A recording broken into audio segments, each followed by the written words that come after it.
Hi, I'm Nick Palmisano, and this is the Bad News Network. Time for total activation.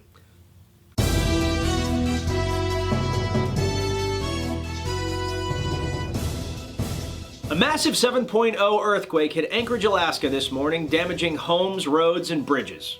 Police and fire are in fact still operational, which is great news. Sarah Palin tweeted that her family is intact, but her home is not. She then followed up with a tweet that said, "This earthquake is so bad, she can no longer see Russia from her backyard."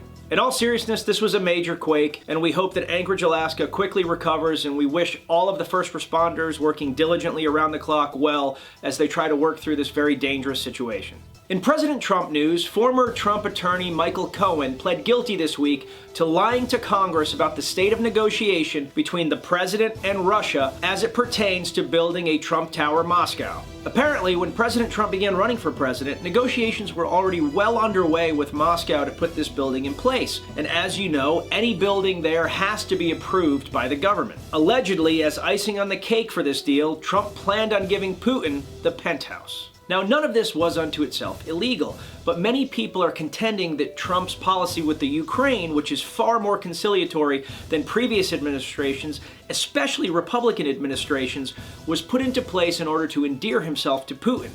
That would be an issue. Now, Trump quickly contended that the second he won the presidency, the deal came off the table and that no laws were broken. I don't know much, but I do know this. If we can't trust politicians, billionaires, and Putin to do the right thing and tell the truth, then I don't even know who we can trust anymore. And now onto the caravan. It was a rough week for caravanning migrants as they were gassed at the border for no reason. Oh wait, that's not right at all. After being denied entry at the border, migrants rushed the fence, began climbing it, and started throwing rocks at border control agents. After multiple warnings, the agents used tear gas to stop them. Now, many news sources showed a picture of a woman dragging two children away from the tear gas, and it was a horrible image, and obviously it's not something that anybody wants, but it also gave the impression that they were tear gassing a group of women and children, and that is not remotely the case. Now, it strikes me as odd that so many media sources chose that picture in particular when it really doesn't give a full account of what was going on. In fact, if you actually see that image in the full video, you can see people in the background rushing the fence and throwing rocks. So why wasn't that showed in full? Now, no one wants to be gassing anyone, but the fact of the matter is that it happens every single month and has been for years. In fact, during the Obama administration, people were tear gassed at the border on average 27 times per year. Now, if you don't like that as an answer,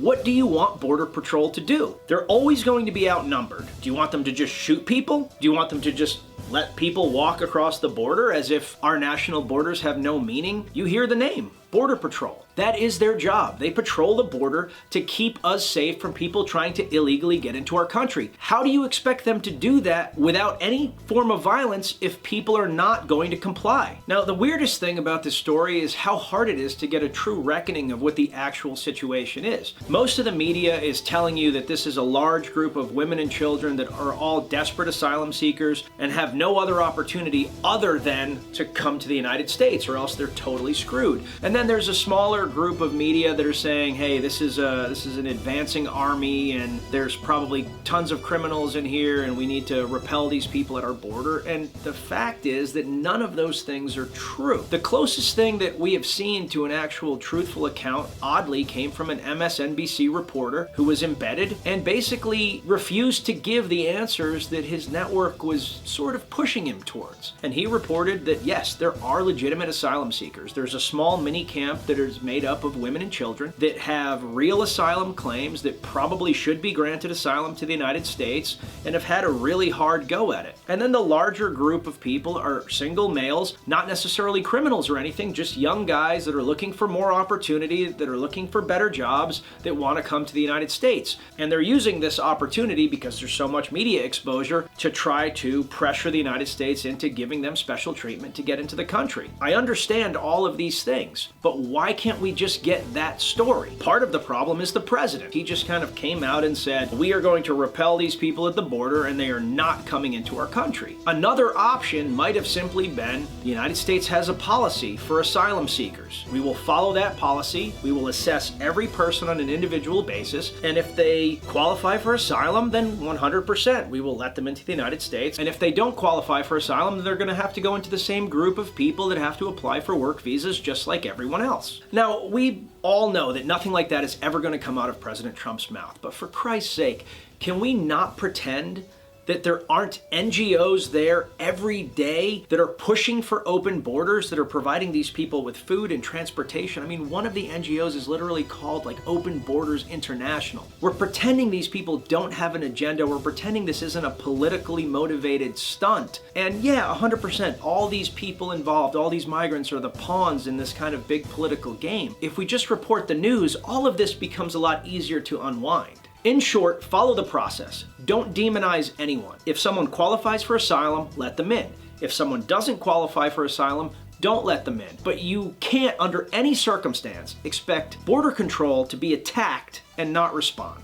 Stephen Mater, a rookie police officer and Marine Corps veteran, was fired for not shooting an African-American suspect, and the internet has blown up over it. The actual facts of this case have an incredible amount of nuance, so naturally, no one's interested in any of it. R.J. Williams, the suspect that was eventually shot by another officer, was having an argument with his girlfriend Bethany Gilmer when he went outside, pulled a gun from his car, and threatened to kill himself. She immediately called 911 and let the dispatcher know that her boyfriend had a gun. She then let her boyfriend know that the police were on their way. Upon hearing that, Williams then unloaded his weapon and told her he wasn't going to kill himself, but he was going to let the police do it for him. Gilmer quickly relayed that information to the dispatcher and let her know that the gun was not loaded and that he was essentially looking for a suicide by cop. The dispatcher did not pass that information along to the police, only letting them know that there was a gun at the scene. When Mater did arrive, Williams did not point the gun at him. Instead, he pointed the gun at the ground, had tears in his eyes, and begged the officer to shoot him. Mater drew his weapon and was ready to fire, but did not believe it was Williams' intention to hurt him and tried to talk him down from the situation.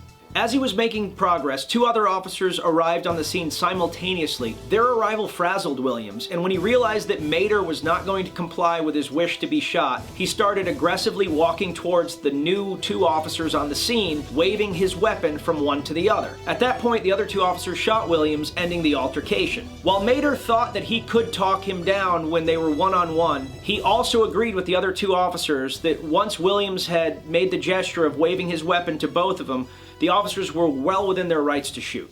Upon inspection, Williams' gun did not, in fact, have any rounds in it, but none of those officers knew that at the time. The surprising part came weeks later, when Mater received a knock at the door and received a letter that told him he was fired for not having the stomach to shoot. The claim was that if he had shot the man earlier, none of the other officers' lives would have been at stake. Mater was shocked and contends that he had the right to gamble with his own life, as it's his job to serve and protect, and he was trying to save the life of Williams. I don't really have a punchy line for this one. This situation shows the really complex and dangerous situations that police officers are placed in on a daily basis, and it also highlights a very controversial leadership decision. This stuff isn't easy, and I think understanding that is critical. An Arizona man shot himself in the groin this week while perusing the meat department.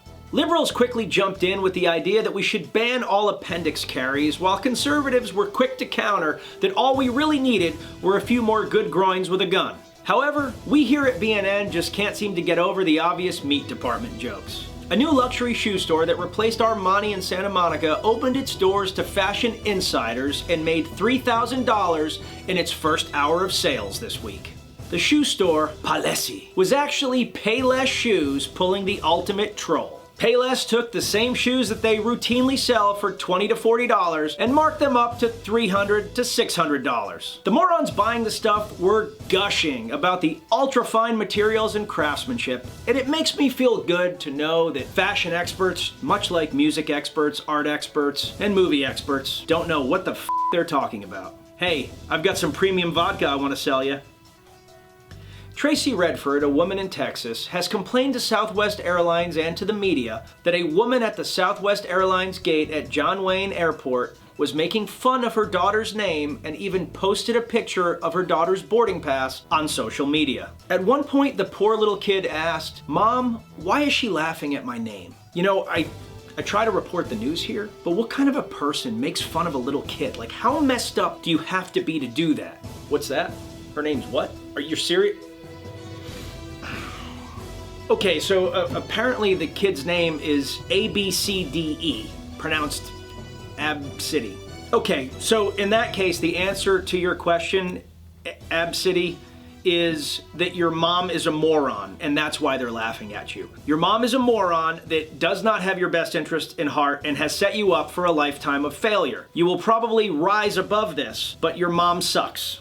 Now that being said, the woman that mocked you still sucks. Part of being an adult is to just internalize that kind of stuff and then go home and make fun of kids to your friends instead of in front of them. That's just basic human decency. And with that, I'm Nick Palmisciano, and this is the Bad News Network. Our news is at least as bad as the news you're getting already, and now no matter how much all of your bah humbug friends try to stop you, it's officially Christmas season and there's nothing they can do to stop it.